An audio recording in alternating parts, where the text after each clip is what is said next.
Hey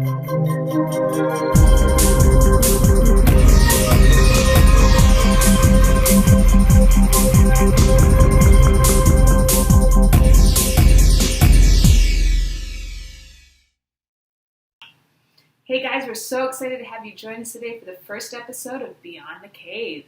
Today we're discussing our series, The Blessed Machine. And spoiler alert, if you haven't read it yet, we strongly advise that you do so before watching this. We're honored today to have with us the author of the series, Mark Rodgers, along with one of our amazing fans, Brion Burkett. We hope you enjoy the discussion. Hey Mark and Brion, thank you so much for joining us today and welcome to the first episode of Beyond the Cave.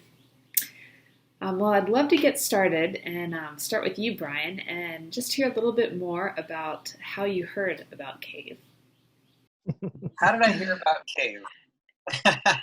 I was in my local comic shop and I saw The Light Princess. And George MacDonald, I mean, it doesn't get much better than George MacDonald. And when I see a comic book version of one of the greatest stories ever written, in my opinion, I'm like, okay, this is amazing. So I picked it up. The art was really intriguing on the cover, and I brought home issue number 2. That's the one that was on the shelf. And when I came home with it, I immediately had to get number 1. And so I contacted my publisher, my comic book a shop owner, and I asked him about Cave, and he said, it looked really intriguing to me. I buy anything I think looks good.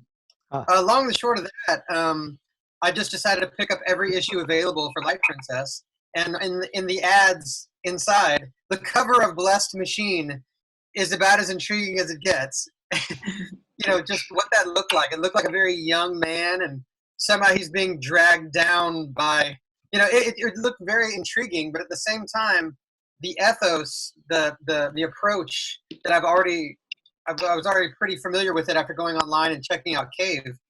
I knew that there must be some depth to this situation. No one just picks up a George MacDonald book and actually explores the themes that George MacDonald himself was drawing out. Most people nowadays, they camp out much more on the fantasy side, and they ignore the very thing that he was handing people. And so for Cave to be able to do that, I knew that Blessed Machine there must be something going on with it. And as soon as I started reading it, I was right. That was a pretty big deal. Pretty big deal. Yeah, I know that you've probably picked this up a little bit in our work, but Tolkien and Lewis, of course, they're influences, and in their conversations together, there's a famous discussion about myth, and of course, they've written about myth and story and the one true myth. So that's one reason we called our company Cave after Plato's allegory of the cave. And I'm curious, just as we kind of talk about story and how it had a shape, it kind of played a role in your life. What attracted you to the Blessed Machine when you kind of went from White Princess and MacDonald, and you had a context for that, and then you read Blessed Machine? Talk about what attracted as you were reading it? Sure. Well, MacDonald, he was writing for young people. From my understanding, even people in his, and during his life, until very much later on in his life, he's seen as act, just kind of like, oh man, you're wasting your life, just like C.S. Lewis's brothers, very much like, why are you wasting your time writing things down? You could be in politics, you could be doing all these things. And I think with MacDonald, he's much more writing a specific theme for a young mind to then harken back to in an adulthood. When they run across it again, it would be I think I already like this. I think there's something in me that already knows this is good. Mm-hmm. And that's the brilliance of MacDonald, and that's what C.S. Lewis did with Narnia. That's why one of the reasons why he calls MacDonald his master, as far as in writing. Whereas The Blessed Machine, I didn't even know it came from a novel. I found that out after, reading it. I literally thought it was an original work from today. And so, I said before the outside drew me in, not judging a book by its cover, but drawn to it. Mm-hmm. I like I wanted to see how Cave would explore science fiction. That was my next move over. You had we don't have to get into it, but Shapes is brilliant. But we can get to that later. I really was curious how a company that saw such a value in George MacDonald would treat science fiction. I think that's really where I was at, because science fiction is predominantly an atheistic property, an atheistic medium. Star Trek. That's right. That's one of the differences between Star Trek and Star Wars. Star Wars is much more mystical, and that's why I think we don't have to get into Star Wars either. But when they turned the Force into a biochemical thing, that I think that it robbed Star Wars of its deeper implications. Yeah. And so when you guys are touching on the mystical inside of a science fiction story, oh my God! Like, it was the second the dreams were showing up, like, and there's finality between the dreams. I'm like, this is how God moves culture. This is what it is. He operates in the intangibles. Darkness can only remove. Darkness can't remove the invisible, and so that's why God moves in his different ways throughout our planet, throughout history, through the first. Yeah. And I think a lot of people writing science fiction, they're so caught up with what they can see and what they can touch and what they can taste, that they don't have the mechanisms internally built up to bring the mystical and the intangibles into science fiction. So when you guys were doing that, oh my God, I was completely blown away. I was like, wow, this is so much. Yeah, this is a great thing. Well, you might appreciate we did take a shot with the Lewis estate to see if they were open to turning his science fiction trilogy into a graphic novel, which we had gotten into conversation. But at the end of the day, I think other things kind of distracted their attention, including this possible large series that's being developed. Yes. So we wanted, in some ways, the Inklings are a model for us, the kind of way that they created permission to explore different genres. They even pioneered them.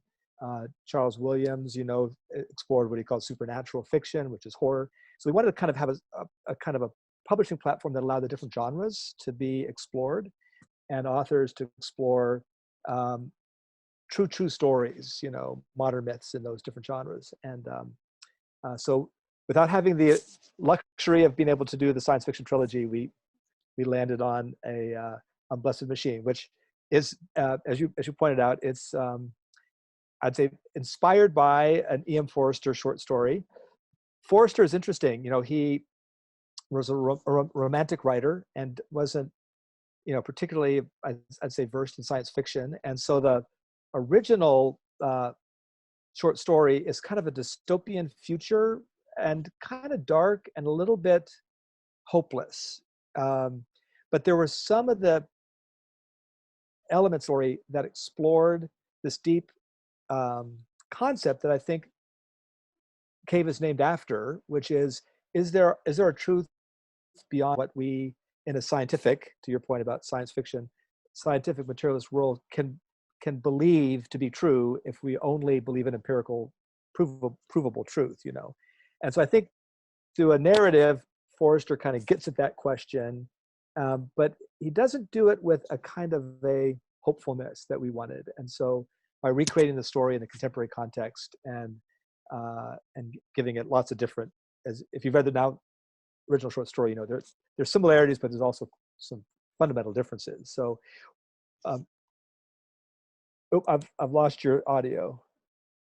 Okay. You're back, can you hear me now? Yeah. I have a question about the similarities and differences because I haven't read the original novel. Do you mind? Do you mind if I ask you those? Not at all. No, I think the story was written in 1908, and so it has it's in that period of science fiction writing, Wells and others, and it's kind of got a I'd say it's limited a little bit by what it knew, at the time of technology. It also in some ways was almost anti-technology. I'd say a little bit. Tolkien, of course, is on that edge too, right? With his coming out of World War I, seeing, the destructiveness of technology. It's kind of wondering whether technology is inherently, and technological advances is inherently positive or negative. And I think he had a pretty skeptical view of the direction of progress through technology. So it's as much a commentary on that, I think, which we're not as negative about technology. I think we kind of have a different objective in Blessed Machine. It also ends very differently, and I don't want to give away the end entirely because of the two. But it's at the end of the day, it ends without any sense of hope and possibility. And so I think that's probably the most fundamental difference between the two. But the plot though of the mother and the son, and the idea that there is a truth possibly beyond what one can know to be true, or one can only know to be true, is at the core of both stories. So. Oh, you're on mute again. There's certain parts of the story that drew me in, and I'm wondering what parts were Ian Forrester and what parts were you. So, so if I could ask some specific questions, is that okay? Yeah, go for it. Yeah. One of the things that I really like is the interplay between the four insurgents, and how one of them at the beginning seemed to be like each one of like the eventual. I mean, I don't know if we're going to edit this out, I guess, but eventually there is a traitor. I think the traitor, even from the very beginning, it's kind of almost like the whole thing's a game. Oh, I'm good at this. We're chill. We just got this covered, and he's actually the traitor. I think the other one, the one that's terrified in the tunnel, that he's come out. I think for him, this is it's much more of a driven, almost like matter of fact. Like, no, this is going to happen no matter what. Like, I will die making sure that I know. And then you have Corey, yeah. Colette would not get out of my head. She and for her, it's more of a desperate emotional journey. And then you have the main character. For him, it's interesting. It's seen through his eyes. His most of it is through his perspective, and I love how they interplay. I love the actual. It's a character story, not just a plot story. Yeah. And we could talk about this later. I would love to see a film of this, but I don't think anyone today has the internal resources to put this into film. I think they would just end up just settling on principles that are used in science fiction movies, and they use a shaky camera every time the help bot attacked, and they would do all these things to try to get people excited about a specific actor. Maybe there would be way too much exposition happening, and I think at the end of the day, it would just try to compete on the same level other science fiction does already. And I think this has something so unique, but it would have to be done in a very human tempo. I don't want to get into how I would do that. I mean, I have extensive notes, but we don't have to have that conversation here today. It's not like I'm directing a movie. But I think what really, getting back to my question for you, how much of the characters involved with that did you create? As far as like meeting in the library and that whole thing, like the tunnels being hidden by diapers because parents don't raise kids anymore. And I mean, was that you? I mean, I'm not trying to stroke your ego if it was, but I can a little, Yeah. So a couple of things.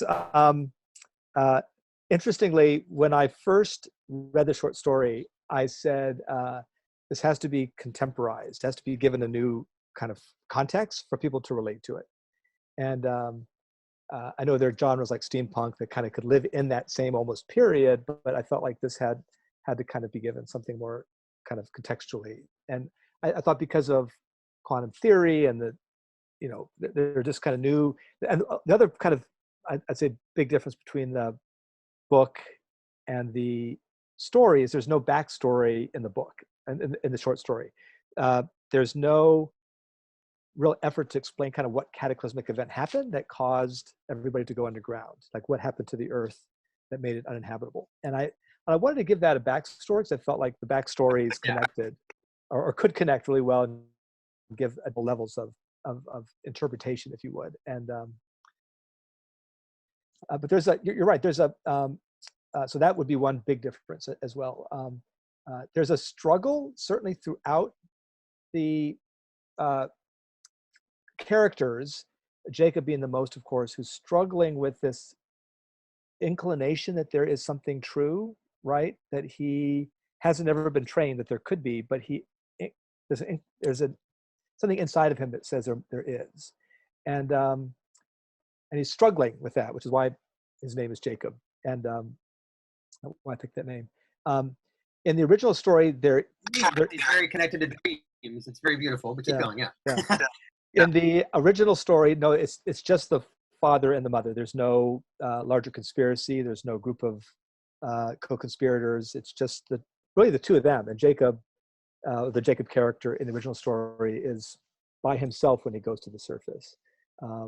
I do have to give a real nod to Jesse Ham, who was my co-author on this. So I had actually written a full script after I read the book. And so I had basically a screenplay that I had written, and it was, I think, sufficiently well written that it could be floated. So I had floated it by a few folks in the film industry that I've known. And I'd say at a kind of a plot level, it was well received. It would have been hard. It's to your point, it's not inexpensive. And so people don't just skim, something so proven, an unproven writer.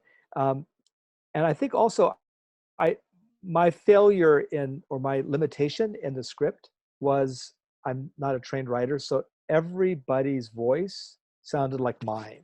That makes sense. So I didn't have good character development. So I didn't have distinct voices.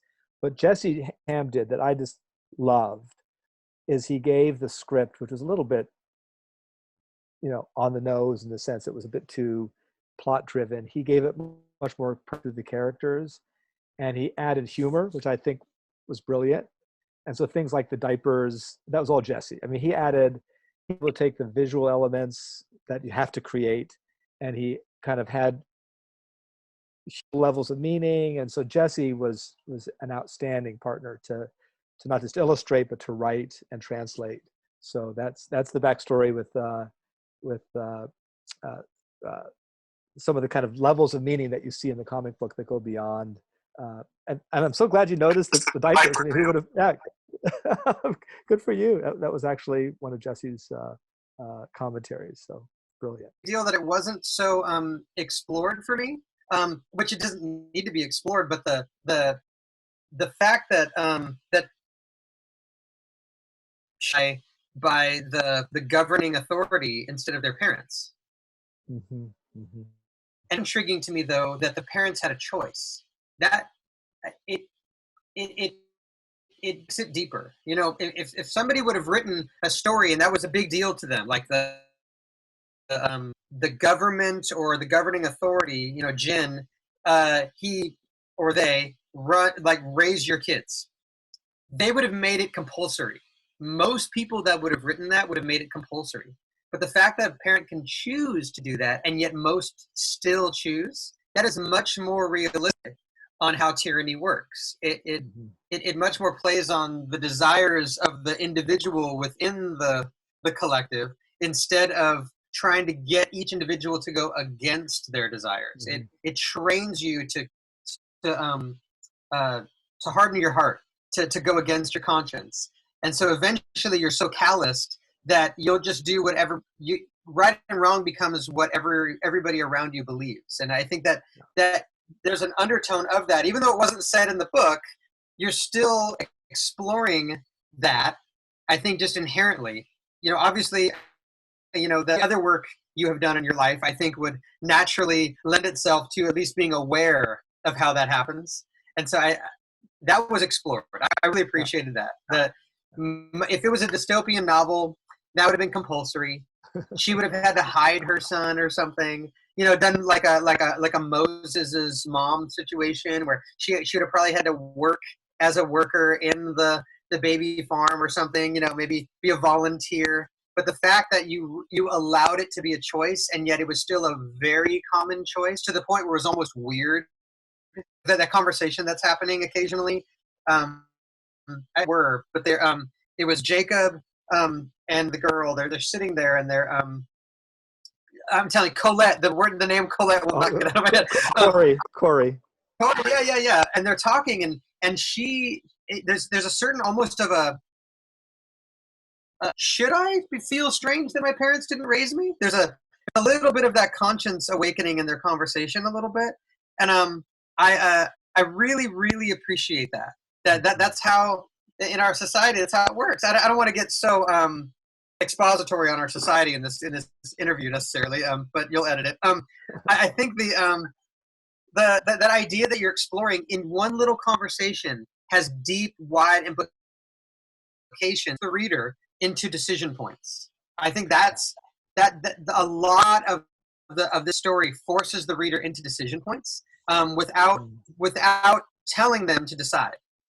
And I think that's good science fiction. That's good allegory. That's good fantasy. Is when you force the reader into decision points inside of their own heart with them to make decisions. That's sweet.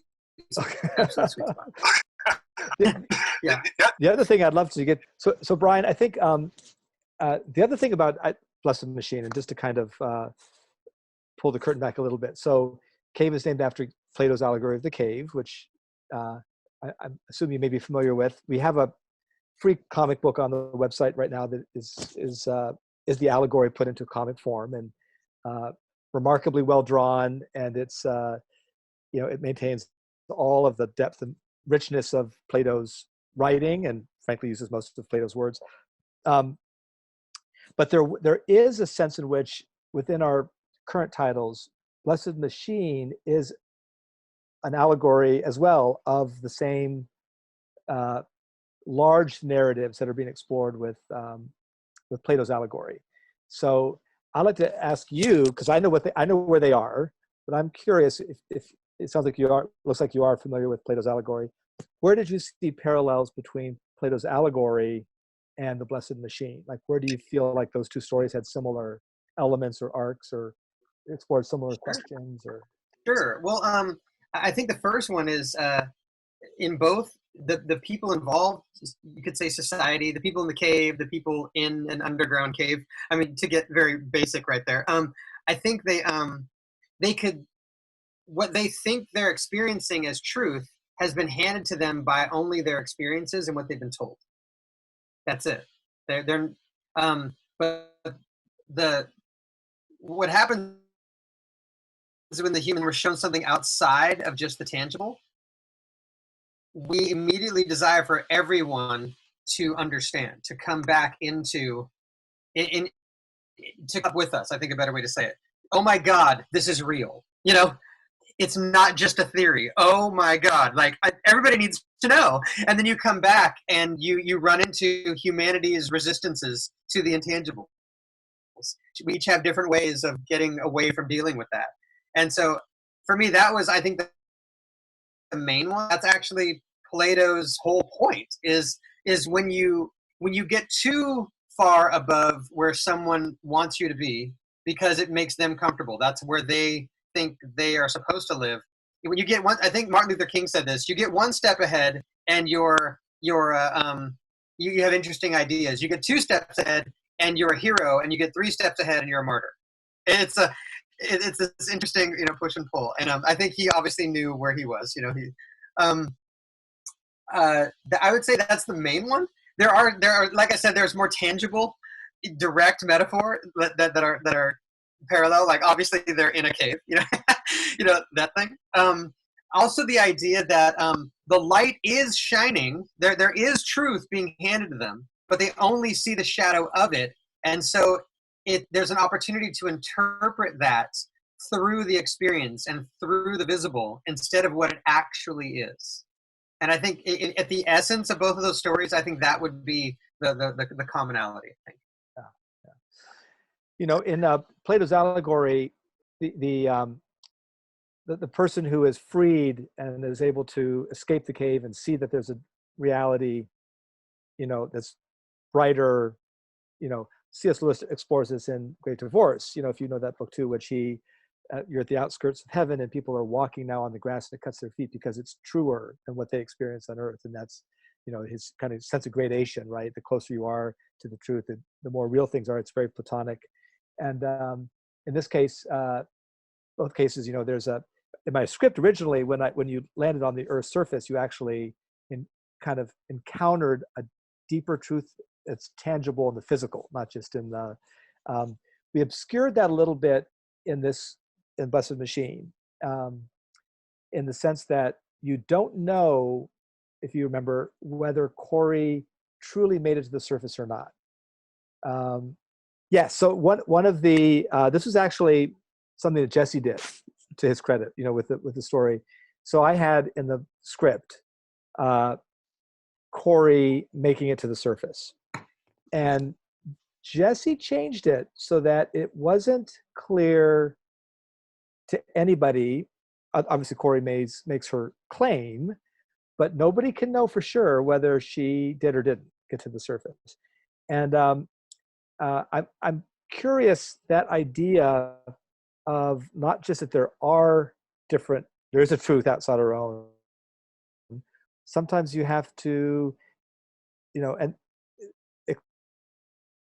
truth, not knowing that you've experienced it, right? So I'm kind of curious, what were your thoughts on that? And did you see that same theme play out anywhere else in the story? Oh, sorry. There it is. I had to unmute there. I think it's all over the story. I think that's one of the main themes of the story. For her, you know, as soon as they had grass in their hands, I'm like, okay, I mean, we're done. You know, you got grass. How on earth are you going to refute this? You know, when eventually it circulated, this was actually done in a lab. I think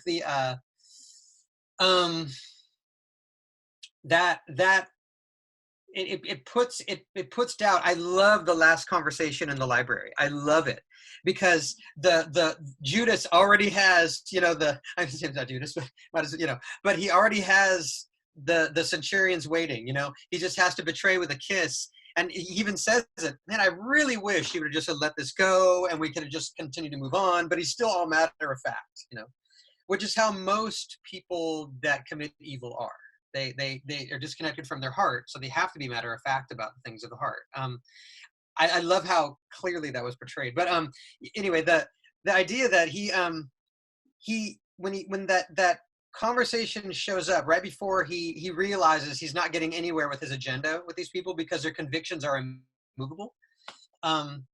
You know, that place, it was a refreshing look at the reality that how human beings would actually play out. Can I trust you? Each one of them has to choose between how they've been told and what they now know to be true. And knowing isn't just empirical evidence. It's not just what I can see and touch. It's something else. There's something deeper, you know, and that's the whole theme. I love that the crescendo comes to there. Because for me, the crescendo isn't when everybody starts running around, which a movie would make that the crescendo. When everybody starts having to run around and two different voices are on the, you know, I could feel that. I mean, the tension is palpable when I'm reading it, but the actual crescendo of where the plot actually is in the life of where the plot actually is, because it's in their characters. It's in who they are. It's what they believe. That's what makes this. It's such a beautiful thing, you know. It's tricky, you know. The science fiction, it tricks you. It's like the actual plot is, are they going to get out and be able to, you know? But the real plot is what's happening in their hearts. And so, absolutely, it's all over this story. There's so much to explore. To be honest with you, my main complaint with the book is that it wasn't 30 issues long. It was 6. That's actually what made me complain. I would have loved to really explore the history with his mom and explore all these characters, because the characters were so rich that I felt like I didn't get a chance to get to know them. I was almost like passing moments with them instead of, oh my God, these people, like I wish I knew them. Yeah. I will just highlight two things for you that I think I had intention that I think you probably picked up, but I want to make sure that I could just share those with you.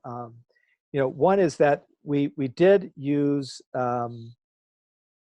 the Higgs boson and the CERN collider as the kind of catalyst for the cataclysmic event. And of course, I wrote this actually back in, I think it was 2001 maybe, as a script again. And at that point, the CERN collider was just under early construction.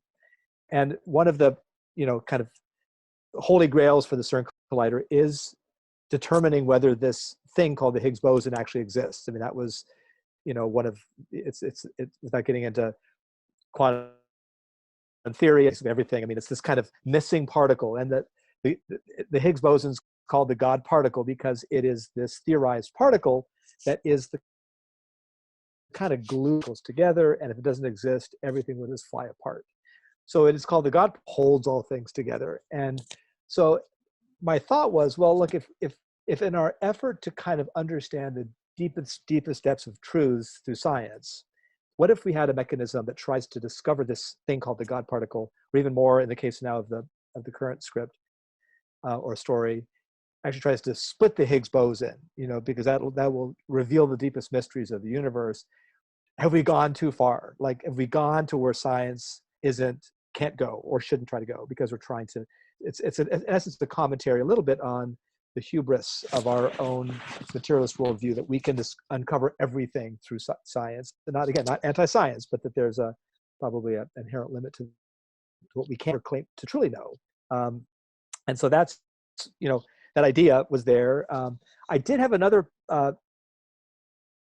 plot look out, because it just was too much backstory for the comic book series. To your point, it was in the script, but the dreams that were shared by everybody, have varying degrees of vividness or intensity for different people. Some people have lots of dreams, and could even maybe make those dreams real, whether they are during the day or the night. So those dreams become visions, right? So you have the idea that some people are more connected to something outside themselves than others are. I did play with the idea of a God gene. There's some kind of DNA questions, or whether some people are just more genetically predisposed towards spirituality. I think that's controversial, of course, but I think, frankly, we all would have a God gene. Some of us made us have a little bit more, kind of finely tuned God genes, one could argue. And so the idea there is that we all share a sense of this, but some of us have this more awareness of those. That was in the original script. We kind of had to downplay that a little bit in the series, because it was too, but I did try to use some current science and such that helped explore these themes. So yeah, well, I love that Corey's dad was that. Such a beautiful thing. I think without that, this would be much more, not subjective, but it's kind of more abstract. But the fact that, like, there was a whole entire group of people that kept experiencing this, that God himself was saying, believe. And but yet it couldn't be tracked, it couldn't be measured, it could be controlled. And so some people were just, oh, well, this is like real science. Oh, this is, I'm not letting my biases tell me what I can and can't study. I'm just studying. And just how her father is speaking about it, just bringing it down to a child's level, but at a certain point he would have to understand a certain amount as a child to be able to say that. And so he's approaching dreams just as they are, and not, well, what does this challenge though? Oh, well, then maybe this isn't real science because it challenges other things that I see. That's actually pseudoscience when you make those decisions. and so you even played on that as well. Like you said, the hubris of science, not science per se, but the hubris of modern scientific approach. Yeah. Because science and modern scientific approach aren't the same thing, even though most scientists think that they are. Yeah. And I think just his conversation with his daughter shows a difference. Yeah. It's so beautiful. I love it. Lastly, I would be curious too. I think we started the series with a dream he's having, and it's the dream of a myth, of a mythology. And so in some ways there's a myth and a myth and a myth, right? Or a story and a story. Yeah. And we kind of come back to that towards the end, if you remember. I do. It started and ended with that. Yeah. I'm kind of curious, what was your takeaway on that myth and its own applicability to the narrative? I love that you ask. Because I reread it last night again, Jinn being Hades, or at least a servant of. I love when Jinn says, "I've been with you this whole time." It really brings it back in. I'm like, is Jinn Hades? Like, is he the, and so that was the idea. He's not just a computer program. He's something mystical using the computer program now. This is just barely touched on by a little dialogue at the end when he's starting to say it. He's like, I've been around before technology. And I'm like, oh, wow, I wish that was explored. Like, I would love to explore that for like 5 issues straight, just pull us Dave Sims Cerebus and just go deep into it, Sorry if that reference was missed. Okay. Yeah, I think the idea that Corey is Persephone, like, is the one that has now been taken from a garden. She represents humanity, and she's been taken into the garden. And even being told that has wide nations in her own heart. Yeah. People. I've heard this asked in some of my circles, like, man, how intense would it be for Eve and Adam to realize they were all of humanity in themselves, but it wouldn't land because they're not seeing themselves through the lens of 7,000 years later. They're seeing themselves at the beginning, so they wouldn't see this. But if you could be Adam and Eve now, oh my God, like that was through us, like this whole thing was what an honor. And I think for Corey, that being told like that she's the myth, she's inside of this myth. And she knows it. She's even said, "Oh, I've heard it before, but tell me again." And I think now this is landing in a completely different way for her. So even things she's heard. So yeah, the fact that the myth was told at the beginning, and he is just hearing this myth, and then at the end, she is the myth. That's a big deal. And all of a sudden, she's like, "Oh my God! Like, Jinn is Hades. Like, what is happening? Like, I don't get out of here, like that thing." Yeah. And I love how Jacob changed the myth at the end. And then Zeus saw it, and he came down and destroyed Hades. She's all, "That's not how it ended." He's all, "That's how I'm ending it." And it makes it very clear what the differences between the two were. I love it. I absolutely love it. Look, I know you only have 1 or 2 more minutes left. I think Kirsten suggested that we do this again, and I think that would be a great idea. I think we're just learning kind of. This is our first foray, and so to have someone who can interact, who's outside of the kind of, we call it policy work, the kind of sausage making of the story, but can kind of comment in on it, is really, really refreshing. Yes. It's encouraging for the folks involved. And I think to your earlier comment, if you saw some similar kinds of redemptive themes and shapes, we could do that with shapes. So let's do this again, Kirsten, and we can coordinate another call, and we could rotate maybe some of the other authors with you. And hey guys, no, I think that's great. Let's definitely do this again. And Brian and Mark, thank you so much for your time. This was an amazing conversation. I just wish we had more time. Well, thanks again. Hope you guys have a great day. Bye. Bye. See ya. Bye. Hey guys, thanks so much for listening. We hope that you enjoyed that conversation as much as we did. Please follow us for more great content like this, and if you're ever interested in coming on and talking with one of our artists or authors about one of your favorite series, we would love to hear from you. Please send us a direct message on any of our social media platforms, or reach out to us at info@cavepicturespublishing.com. We hope you have a great day. Thanks.